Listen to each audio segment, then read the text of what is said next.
అడగండి చెప్తాం అనే కార్యక్రమాన్ని మీరు చూస్తున్నారు. ఈ ప్రశ్న నేను ప్రశ్నించేది చాలా ముఖ్యమైన ప్రశ్న. ఒక ప్రేక్షకుడు ఈ అడగండి చెప్తాం అనే కార్యక్రమాన్ని చూసి వాట్సాప్ పంపించి ఈ కార్యక్రమంలో మీరు చెప్పాలని తెలియజేశారు. రండి ఎండి జగన్ ఈ ప్రశ్న అడుగుదాం. Brother Jagan, welcome to the programme.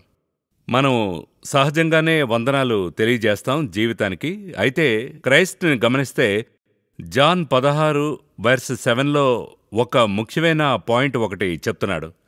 నేను వెళుతున్నాను, అయితే నేను వెళ్ళి ఒక హెల్పర్ని పంపుతాను, ఆయన మీతో ఎల్లప్పుడూ ఉండును, అదేవనగా he will be with you forever అనే మాట అద్భుతమైన వచనం. ఈ వచనాన్ని చదువుతున్నప్పుడు నేను అర్థం చేసుకున్నాను.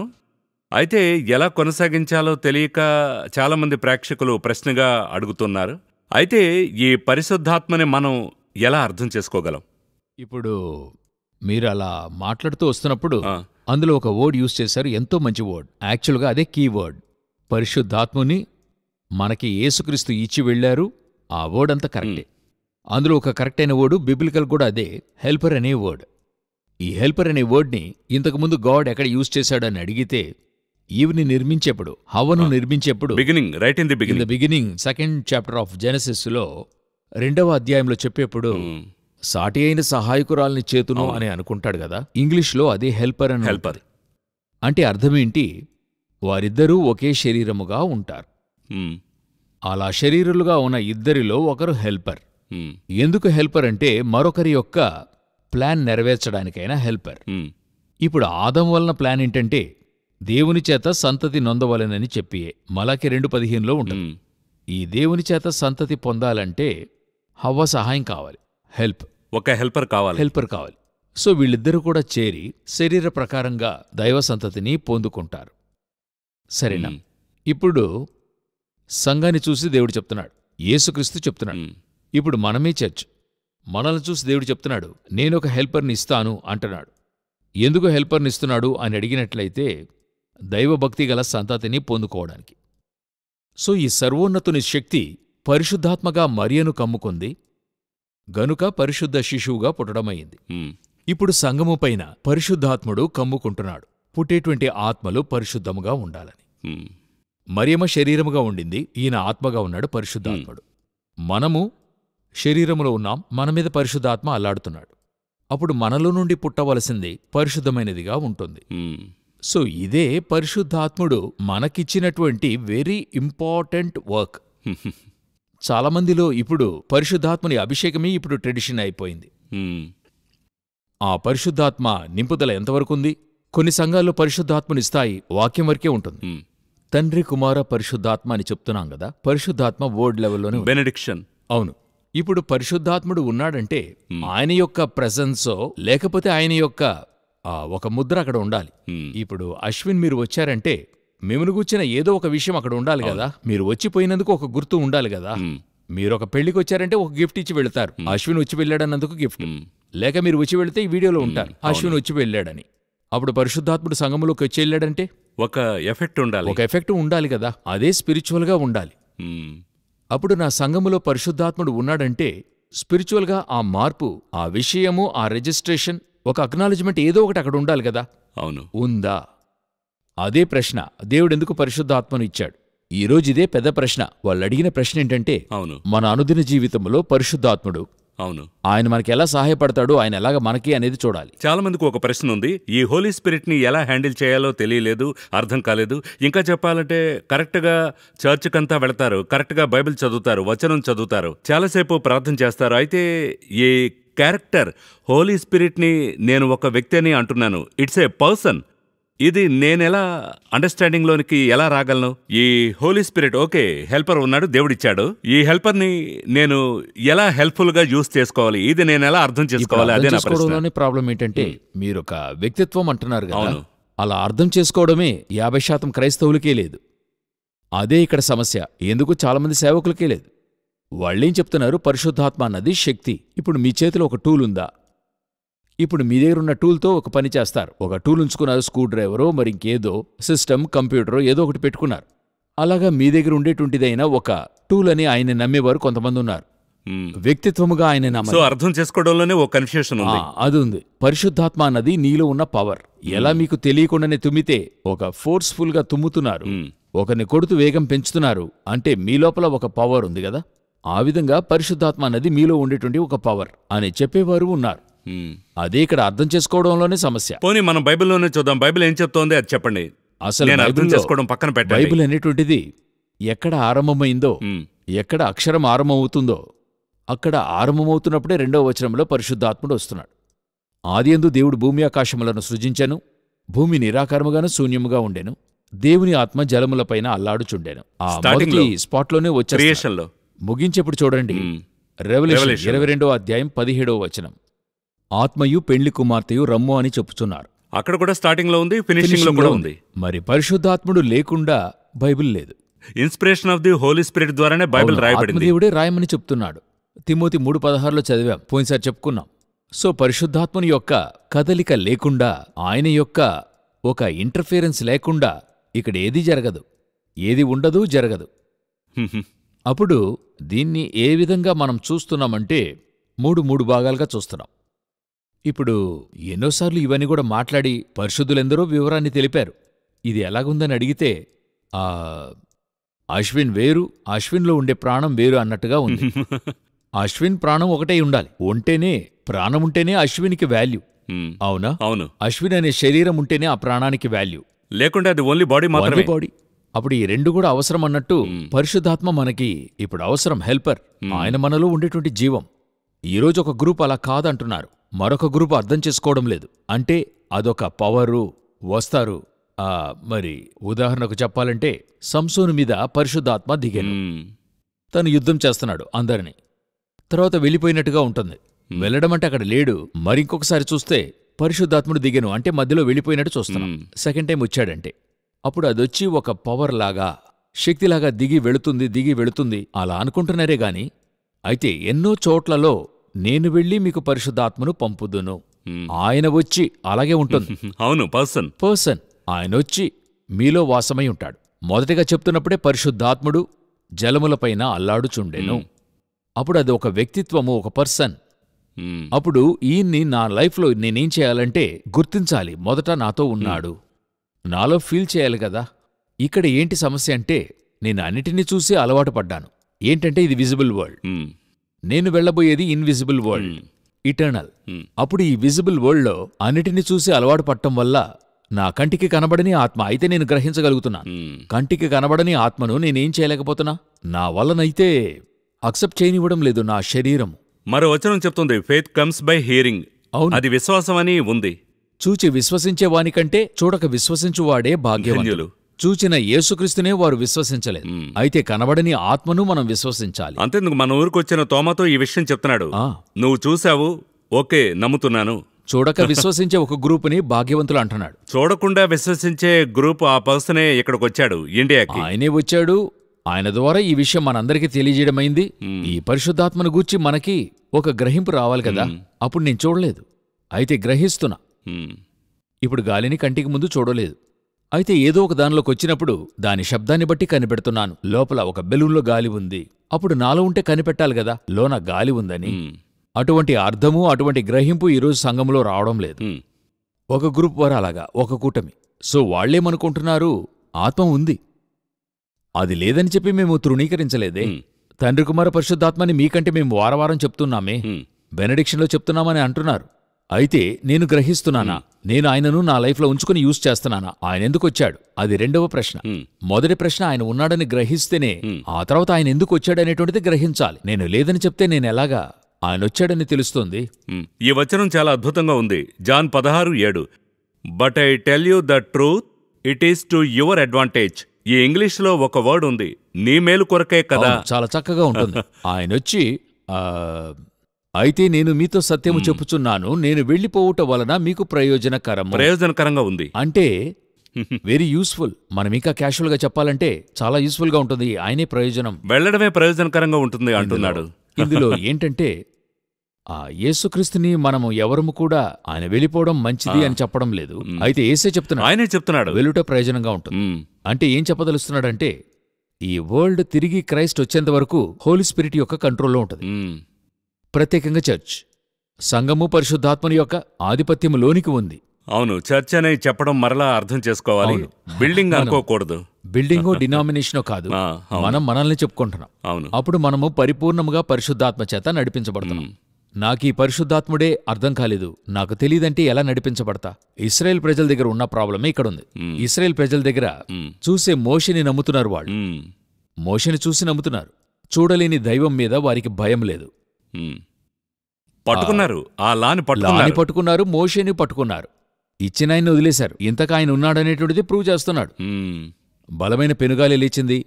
ఆ తర్వాత పర్వతములు బద్దలయ్యాయి, శబ్దం వినబడింది, మికిలి నిమ్మళమైంది, దేవుని స్వరం వింటున్నారు. ఇన్ని ఉన్నగాని అయితే ఆయన మీద వీళ్ళకి ఇతనితో కలిగినటువంటి ఆ అటాచ్మెంట్ గాని, ఇతనితో ఉండేటువంటి అనుబంధము ఆయనతో లేకుండా పోయింది. అందుకనే ఈ లూక్ చాప్టర్లో 14-15లో అద్భుతంగా ఇక్కడ జాన్ ఒక అద్భుతమైన క్యారెక్టర్. నేనొక మరి యూజువల్గా చెప్తాను కదా, ఒక తండ్రికి 2 కుమారులు ఉన్నారు. ఒకరైతే నా రైట్ఫుల్ విల్ని నాకు ఇవ్వండి, నా ఆస్తి ఇవ్వండి జగడమాడి మరి తీసుకున్నాడు. తండ్రి ఏం మాట్లాడలేదు, మనం కూడా మాట్లాడాం ఈ విషయం. వెళ్ళాడు, అంతా వ్యయం చేశాడు. ఆ తర్వాత మనసు మారి యోచించాడు, తండ్రి వద్దనే ఉంటే బాగుంటుందని యోచించాడు. తిరిగి వచ్చాడు, ఇతని తండ్రి వద్దనే ఉన్నాడు.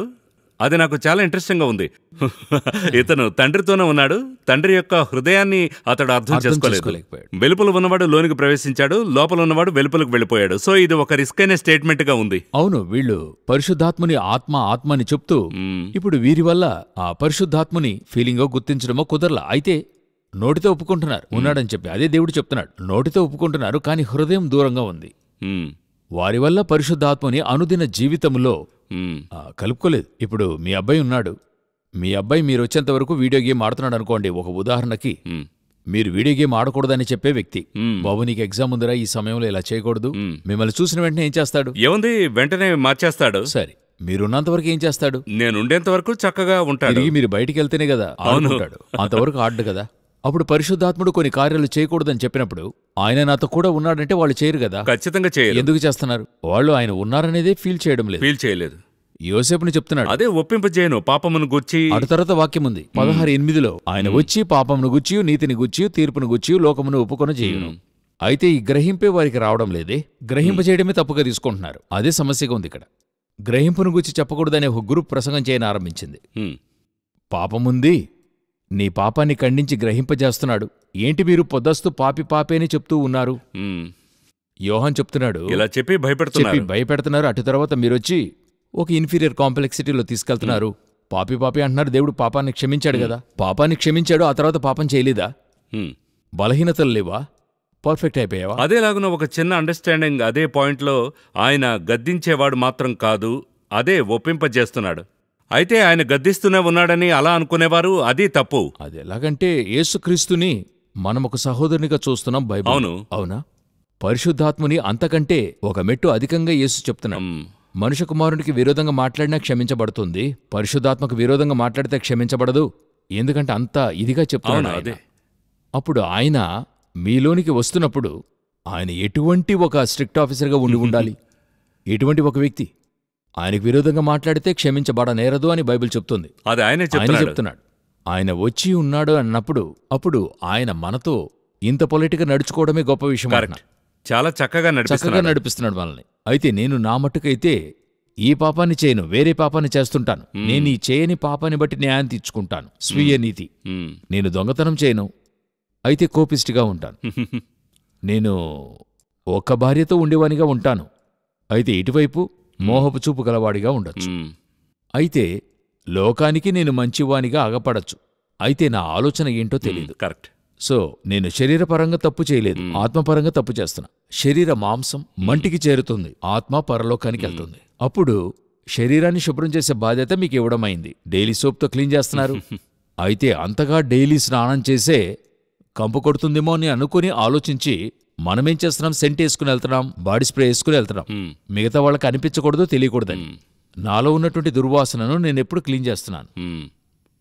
అప్పుడు దిగి నాలో ఒకరు క్లీన్ చేస్తూ ఉన్నారే, అది కూడా చెప్పాడు. నేను హెల్పర్ని పంపించాను, ఆయన వచ్చి ఆయన హెల్ప్ చేస్తున్నాడు. పాపమును గూర్చియు నీతిని గూర్చియు తీర్పును గూర్చియు లోకమును ఒప్పుకొని చేయును నాకు ఆయన కాన్షియస్ ఇస్తున్నాడు. ఇది తప్పు, ఇది తప్పు, ఇది నా డైలీ లైఫ్లో చేస్తున్నాడు. ఆయన అడిగిన ప్రశ్న అనుదిన జీవితం, డైలీ చేస్తూ ఉన్నాడు. అయితే ఈ గ్రహింపు నాలో కలుగుతుందా అనేదే ఇప్పుడు ఉన్నంతలో $1 మిలియన్ ప్రశ్నే అదే. గ్రహింపజేస్తున్నాడు, నాకు కలుగుతుంది. అయితే అది పరిశుద్ధాత్ముడే ఇచ్చాడు, సరిచేసుకోవాలనేది తెలియడం లేదు. ఆ గ్రహింపును నేనొచ్చి ఆ పరిస్థితిలో ఏర్పడిన మార్పుగా అనుకుని వెళ్ళిపోతున్నాను. ఉదాహరణకి ఆకలేసింది, వెంటనే తినేస్తున్నా. ఆకలి తీరింది, అంతటితో భోజనం గురించి అనుకోవడం లేదు. మరొకసారి ఆకలైతే అనుకుంటున్నా. దాహంగా ఉంది, నీళ్లు తాగుతున్నా. ఆ తర్వాత దాహాన్ని గురించి అనుకోవడం లేదు. ఎప్పుడు నాకు మరలా దప్పిక కలుగుతుందో నీళ్ల గురించి అనుకుంటున్నా. అదేలాగా పాపం చేస్తున్నా, గ్రహింపునిస్తున్నాడు. అంతే. ఆడు తర్వాత నేనేం చేస్తున్నా, పరిశుద్ధాత్మల గురించి ఆలోచించడం లేదు. తర్వాత పాపం చేసినప్పుడు యోచిస్తున్నాను. అప్పుడు ఈయన నాతో కూడా ఉన్నాడన్నందుకు ఒట్టిగా దీని నిమిత్తంగానే ఉన్నాడు. ఒకటి, ఆ గ్రహింపు నాకు తావివ్వడం లేదు. మరొకటి, ఆయనకి నేనే ఇంపార్టెన్స్ ఇచ్చాను లైఫ్లో. బేసిక్గానే సరిగ్గా అర్థం చేసుకోలేదని నేను చెప్పగలను. మరో వచనం పైగా మాట్లాడాం. మీరెలా ప్రార్థించాలో మీకు తెలీదు, పరిశుద్ధాత్మ మీలో ఉండి కరెక్ట్గా మిమ్మల్ని గైడ్ చేస్తాడు. అలాగనే ఉంది. రెండవది రోమా 8:26 ఉంది. డీప్గా పోతుంది. అవును, అది నేను చెప్పే స్పిరిచువల్ స్టేజ్లో రెండవ స్టేజ్, సెకండ్ స్టేజ్. ఇది బేసిక్. ఇది బేసిక్ నేను చెప్పేది. ఈరోజు ఎంతమంది ఈ బేసిక్ స్టేజ్లో డైలీ పరిశుద్ధాత్ముడు లేచినప్పటి నుండి నేను పడుకునేంత వరకు కూడా ఆయన నాతో కూడా ఉన్నాను. Surviving inside me. నేను అలాగా ఆ విధంగా ఉంటే నేనేం చేయగలను? నా లైఫే కొంచెం వ్యత్యాసంగా ఉంటుంది. ఒక డిఫరెన్స్ తెలుస్తుంది. నార్వే దేశానికి వెళ్ళినప్పుడు ఒక చీజ్ ఒకటి ఇచ్చారు. మనం చీజ్ తింటాం కదా ఇక్కడ. అదిను ఈ చీజ్ ఏ కలర్లో చూసుంటాం, ఒక Ivory, white colour, off white, ఆ విధంగానే ఉంటుంది కదా. అక్కడ చూస్తే బ్రౌన్ కలర్లో ఒక చీజ్ ఉంటుంది. దాని పేరు బ్రౌన్ గోట్ చీజ్. సరే, అది కూడా పర్వాలేదు. అందులోనే మరొకటి ఉంది, ఫంగస్ ఫామ్ చేసి తింటారు. ఓహో, అది అక్కడ వాళ్ళ మెథడే. వాళ్ళు అలా ఫంగస్ని కానిచ్చి, మన భాషలో చెప్పాలంటే చెడిపోనిచ్చి తింటారు. సరేనా? చెడిపోనిచ్చి తినడంలో ఒక టేస్ట్ ఉందని వాళ్ళు అనుకుంటున్నారు. వాళ్ళు బాగుంది, టేస్ట్గా ఉంది అని చెప్తున్నారు. నాకది ఎలాగుంది? దానిపైన పాచి పట్టి ఉంటుంది, బ్లూష్గా ఉంటుంది పైన. వాళ్ళు తింటున్నారు, బాగుందంటున్నారు, టేస్ట్గా ఉందంటున్నారు. ఈ విధంగా పలు ఆహారములు పలుచోట్ల వాళ్ళకి అది నచ్చి ఉంటుంది. అయితే నాకది నచ్చలేదు. అదేవిధంగానే నాకీ లోకములో నచ్చిన అనేక విషయాలు నాలో ఉండే పరిశుద్ధాత్మక నచ్చదు. ఆయనకది కంపుగా ఉంటుంది. చెప్తున్నాడు, ఒప్పింపజేస్తాడు. ఆయన చెప్తాడు, లేదు ఇది సరికాదు అని చెప్తాడు. అయితే ఆయన్ని నేను అణచివేస్తున్నానే. అణచివేసి అన్ని చేసి ఆ తర్వాత ఆయన్నే బ్లేమ్ చేస్తూ ఉంటాం. తర్వాత నేనేం చెప్తాను? నాకెందుకు ప్రభువా ఇలాగంత జరిగింది? దేవుడు మంచివాడనే చూడండి, జీవితంలో ఇలా జరుగుతుంది. దేవుడుంటే ఇలా జరుగుతుందా? నేను ఒక ఉదాహరణకు చెప్తున్నా. ఎవరూ ఇక్కడ పాపాన్ని ఉద్దేశపూర్వకంగా చేయడం లేదు. ఫస్ట్ స్టార్ట్ చేసినప్పుడు వాళ్ళకి కొంచెం ఒక గ్రహింపు ఉంటుంది, ఇది చేయకూడదనే భయం ఉంటుంది. దొంగలించేవాడు 100 సార్లు దొంగిలించిన తర్వాత క్యాషువల్ అయిపోతుంది. మొదటిసారి దొంగిలించేప్పుడు కొంచెం ఒకలాంటి భయం ఉంటుంది, ఒక వణకుంటుంది. చేస్తే తప్పు అనిపిస్తుంది కదా. అవును, అది ఎందువల్ల అనిపిస్తుంది? ఇన్బిల్ట్గా నా లోపల, నా మనస్సాక్షి లోపల ఒక ఇష్యూ ఉంది. అదొచ్చి హెవెనే నాలో ఉంచి ఉంది. ఆఖరికి వాళ్ళలో ఏమవుతుందంటే కొన్ని రోజులకి అది కఠినమైపోతుంది. ఆ తర్వాత ఒక నీతిని ఆపాదిస్తాడు. అన్ని తప్పులు చేసేవారి వెనుక ఒక మంచి రీజన్ చెప్తారు. చూసారా, ఎందుకు నేను పాపం చేశాను? అవును, నాకు తెలిసిన ఒకరి దగ్గర డబ్బు దొంగలించి దాన్ని ఖర్చు పెట్టాడు. అతన్ని రెడ్ హ్యాండెడ్గా పట్టుకోవడం అయ్యింది. ఎందుకు దొంగలించారని అడిగాను. ఎందుకు ఇలాగ దొంగలించారని అడిగాను. అందుకు దొంగలించారనద్దు, ఎందుకు చేశానో అడగండి. అయితే ఎందుకని అడిగితే, దొంగలించి నేను మాత్రం తిన్నాను, నాతో పాటు 4 కష్టపడుతున్నారు, వారికి సాయం చేశాను. ఇదేంటి కాన్సెప్ట్? అతని దొంగతనం వెనుక ఒక న్యాయమైన రీజన్ ఉందని అతను చెప్తున్నాడు కదా, అతను జస్టిఫై చేస్తున్నాడు కదా. ఆ విధంగా అందరి దగ్గర కూడా వారి తప్పు వెనుక ఒక రీజన్ ఉంచుకుని ఉంటారు, వారే రీజన్ ఫిక్స్ చేసుకుంటున్నారు. అయితే ఈ గ్రహింపజేయగలిగినటువంటి ఆ మనస్సాక్షి అని మనం చెప్తాం. వారిలో ప్రేరణ కలిగి మార్పు చెందడం వల్ల పరిశుద్ధాత్మ వచ్చినప్పుడు అది సరిచేసి తిరిగి రెడీ చేస్తున్నాడు. ఆ మనస్సాక్షిని రెడీ చేసి కరెక్ట్ చేసి ఒప్పింపజేస్తున్నాడు. లేదు, నువ్వు చేసే తప్పు ఇది ఏ స్థాయికి అని అన్నప్పుడు, ఒకచోట నేను దొంగలించడం తప్పు, నేనొచ్చి వ్యభిచారం చేయడం తప్పు, లేదా చంపడం తప్పు, అబద్ధం అనేటువంటిది వచ్చి నాకది చెప్పించి ధర్మశాస్త్రం ద్వారా వస్తుంది, లా వస్తుంది. ఇప్పుడు మనలానే ఉంది. లోకములో చట్టాలు ఉన్నాయి, ఈ చట్టాలు చెప్పిస్తున్నాయి. అయితే దీనిని మించి నాకు తప్పనేదే తెలియకపోతున్నా కొన్ని తప్పులు ఉన్నాయి. అదే పౌలు చెప్తున్నాడు, ధర్మశాస్త్రం రావడం వల్ల నాకు ఏది తప్పనేది తెలుస్తుంది. అయితే పరిశుద్ధాత్ముడు వచ్చిన తర్వాతే నాకు సత్యమేంటో తెలిసింది. నేను చంపడం పాపం అన్నది చెప్పారు నాకు లాలో, అయితే కోప్పట్టమే పాపం అన్నది నాకు పరిశుద్ధాత్మ వచ్చిన తర్వాతే తెలిసింది. వ్యభిచారం చేయడం తప్పన్నది నాకు లాలో చెప్పించడం జరిగింది, కాని మోహముతో చూడటమే తప్పన్నది పరిశుద్ధాత్ముడు చెప్పించాడు. అప్పుడు పరిశుద్ధాత్ముడు వచ్చినప్పుడు ఈ లాని దాటి మీ మనస్సాక్షిలో మీకుండాల్సిన పరిశుద్ధత. ఇప్పుడు నేను మీకు ప్రాక్టికల్ చెప్తాను. పరిశుద్ధాత్మను పొంది మీరు ఆయనతో వాక్ చేయడం ఆరంభించారంటే మీరిది సరి అనుకుంటున్న ఎన్నో విషయాలు తప్పన్నది మీకు అప్పుడే తెలుస్తుంది. మీరు గ్రహిస్తారు. అవును. ఒక పీరియడ్లో, ఇప్పుడు ఒక ఉదాహరణకు చెప్తున్నా, పిల్లలకి మీరు ఆస్తిని సమకూరుస్తున్నారు. ఇది న్యాయం, ఓళ్ళిగా న్యాయం కదా. అందరు పేరెంట్స్ చేసేదే. ఒక పీరియడ్లో పరిశుద్ధాత్ముడు వచ్చేప్పుడు మీకొక గ్రహింపునిస్తాడు. నీ పిల్లలకి ఇంత చేరుస్తున్నావు, నా పిల్లలు ఆహారం లేకుండా ఉన్నారు, వస్త్రం లేకుండా ఉన్నారు, అప్పుడు ఇవ్వని ఆరంభిస్తున్నాను. అయితే ఇంతవరకు ఎటువంటిదిగా తెలియలేదు, తాటుగా తెలియలేదు, తప్పుగానే తెలియలేదు. నేను మంచి భర్తను, మంచి తండ్రిని, చర్చికి ఇవ్వాల్సింది ఇచ్చేస్తున్నా, చర్చికి దశమభాగాలు కరెక్ట్గా ఇచ్చాను, పిల్లలకి చేశాను, అవును, భార్య పిల్లలకి సేఫ్టీ చేసేశాను, నేను చనిపోయినా పిల్లలు బాగుండాలి అని రెడీ చేశాం. సో ఇది వచ్చి యాజ్ పర్ వరల్డ్లీగా యాజ్ ఏ క్రిస్టియన్, ఇలాగే చెప్తున్నాను, యాజ్ ఏ క్రిస్టియన్ నేను సరిగ్గా చేశా. ఎక్కడ పరిశుద్ధాత్మ గ్రహింపజేస్తున్నాడు, ఇది దాటి నువ్వు చేసేది తప్పయ్యా, నువ్వు నీ పిల్లల కోసం అలాగా నేను నా పిల్లల కోసమని చూస్తే నువ్వు నాలోకి ఎలాగ వచ్చుంటావు, ఈ ఆశీర్వాదంలోకి వచ్చుంటావు. అప్పుడే ఆ గ్రహింపు వచ్చినప్పుడు ఒక మదర్ తెరెస్సా వస్తుంది.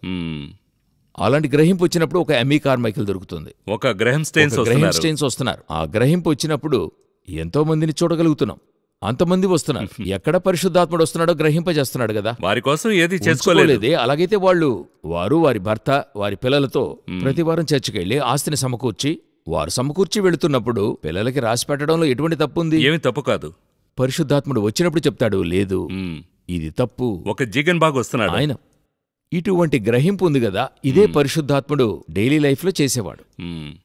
వీళ్ళందరూ రావడం వల్ల మనకి తెలిసింది, ఇలాగ అందరూ కూడా రావాలన్నది పరిశుద్ధాత్ముని ప్లాన్. అంతమంది కూడా ఇలాగే రావాలి. అప్పుడు నేను నా అనుదిన జీవితంలో పరిశుద్ధాత్ముడు చేసేప్పుడు నా వల్ల హెవెన్లీ పర్పస్నో గాడ్స్ విల్లునో చేయడానికి తెలియకుండా ఉన్నప్పుడు పరిశుద్ధాత్ముడు చేయనిస్తున్నాడు. లేకపోతే నేను మంచి క్రైస్తవుని, అందులో మరో మాట లేదు, నేనొక నీతిమంతుణ్ణి. అందరూ చెప్తారు ఆయనకి ఎటువంటి అలవాటు కూడా లేదండి, ఆయన ఎంతో మంచి మనిషి, శాంతంగా ఉంటాడు, అంతా ఓకేనే.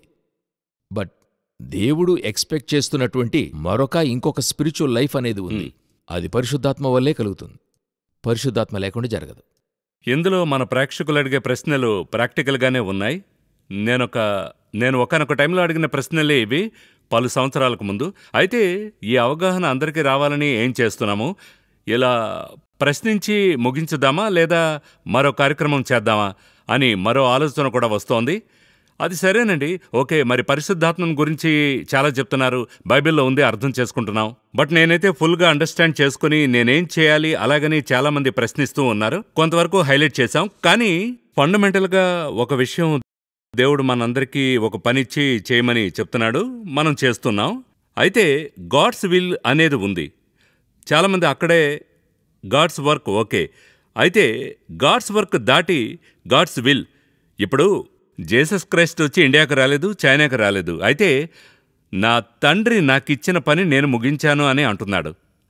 అది ఎలాంటి స్టేట్మెంట్ అంటే, ఒక్కొక్కరికి ఒక పని అప్పగించాడు. ఈ పని నేను ముగించాలనుకుంటే పరిశుద్ధాత్మ నాలో ఉంటేనే ఆ స్టేట్మెంట్ చెప్పగలను. నేను అలా ప్రశ్నించే వారికి రాబోయే కార్యక్రమంలో ఎలా ముగించాలని ఒక కార్యక్రమం నిర్మించాలని ఒక ఆలోచన. ఖచ్చితంగా ఇప్పుడు మీరు చెప్పినట్టుగా ఇది వెంటనే ముగించే విషయం కాదు. ఒక ప్రోగ్రాంలో పరిశుద్ధాత్ముడు చెప్పేది కాదు, 2000 సంవత్సరాలు అవుతుంది. So God's will, God's work, ఈ కాన్సెప్ట్ ఉంచుకునే మనము నెక్స్ట్ విషయాన్ని మాట్లాడేద్దాం. ఈ కార్యక్రమానికి మీరు ఇచ్చేసినందుకు సంతోషం, వందనాలు.